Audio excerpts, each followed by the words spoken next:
Okay, so the idea now is to try to talk about the mechanism of sinus barotrauma in diving, and we will compare in order to understand the mechanism of barotrauma from blocked sinus. For example, if there is sinusitis and the ostium is blocked, or if there is a allergic rhinitis or polyps or something that block, for example, the ostium of the sinus, what happens in diving that cause the barotrauma to the sinus, and we'll compare the blocked sinus, which is this one, to the open unblocked sinus, normal sinus, which is that one, and we'll see while we dive what is the difference, what happens in relate to the pressures.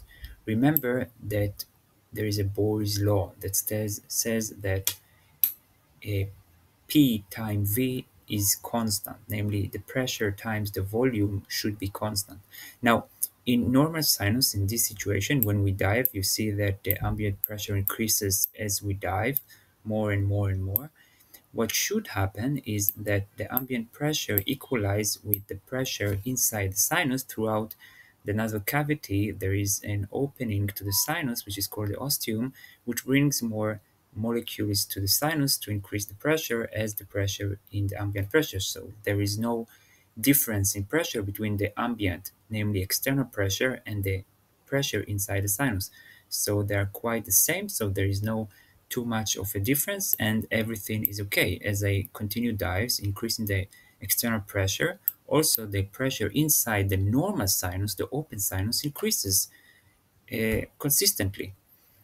And when we will now got to the maximum dive, 30 meters, namely 4 atmosphere ambient pressure, we see that we got with the sinus also to 4 atmosphere. And when we'll ascend from the diving, again, the ambient pressure and the inside pressure inside the sinus should equalize and go together. Now, if the sinus is blocked in this situation, when there is a problem, the pressures won't equalize. Namely, there is no opening. The opening here to the nasal cavity is blocked, so there is external pressure that cannot equalize the pressure inside the sinus, so it pushes the sinus from the ambient pressure from external sources, and then the sinus feel this difference of pressure and fluid starts to accumulate.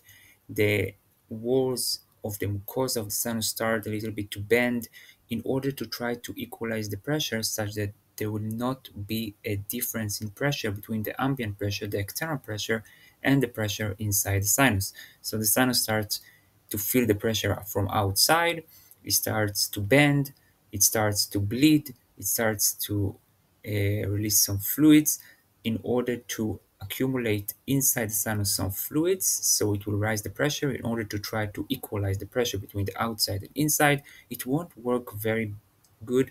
The pressure won't be equalized, so there will be a difference in the pressure between the outside and inside of the sinus, and this is painful. It activates pain receptors of the trigeminal nerve, and let's see how it happens. We start again from 1 atmosphere, which is the surface pressure, and we start to dive. You see here the ambient pressure rise and the depth of the diving rise, and you see that the ambient pressure now is 1.56, and in here in the blocked sinus it's not, because there is a difference in pressure. It a little bit rising but not enough. There is difference.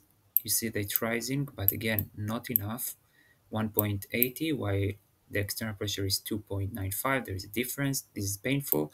Now fluid will accumulate inside this sinus. The walls of the mucosa will bend. A little bit of gas will diffuse into the sinus, so the pressure, as you can see, wait, as you can see, tries to rise, but not really at the same rate as the ambient pressure. And then in the ascending from the dive, there is the reverse problem. The pressure cannot get out. Again, there is a difference in pressure. And again, this is painful and causing bleeding, fluid, and pain. So this is the blocked sinus, which cause a difference in pressure between the outside and inside of the sinus.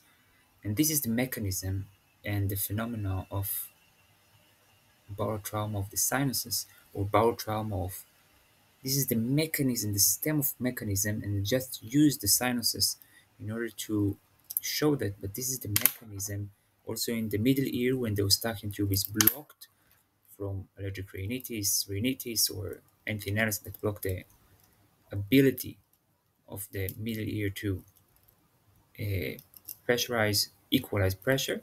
It's the same mechanism, the same idea.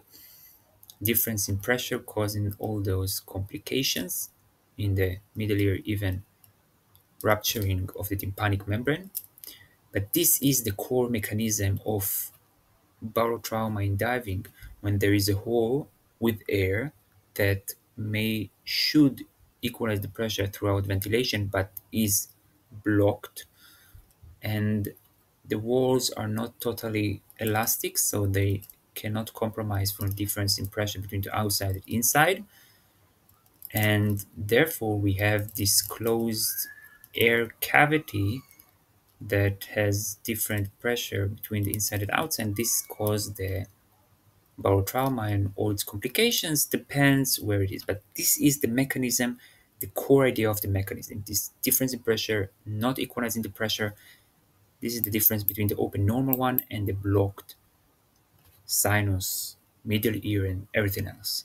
So this was about the mechanism of barotrauma, and sinus was an example. Thank you very much. If there are any mistakes or corrections, please tell me, and that's it.